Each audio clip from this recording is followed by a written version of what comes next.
সত্যি আমরা যে এসে এত বড় যে গীতা দেখতে পাবো, সত্যি আমি ভাবছি যে এটার দর্শন করাও নাকি ভাগ্যের ব্যাপার। কত বড় গীতা দেখুন, এই ফার্স্ট বার আমি দেখলাম এত বড় গীতার বই হয়।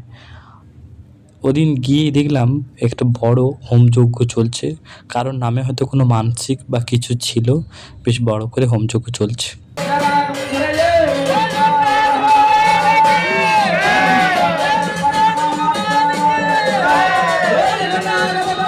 অনুষ্ঠানটিতে গিয়ে বেশ সুন্দর লাগলো। তারপরে দেখুন কেমন আমাদের মতো দেশের মতো নাম সংকীর্তন হচ্ছে।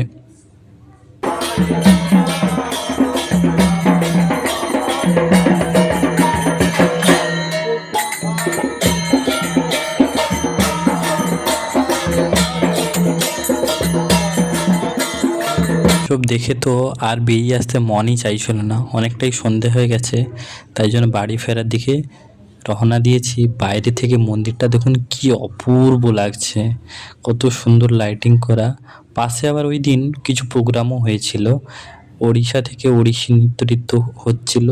আমরা একটু বসে 2-5 মিনিট দেখে আবার বাড়ি চলে গেছি, মানে রুমে চলে গেছি।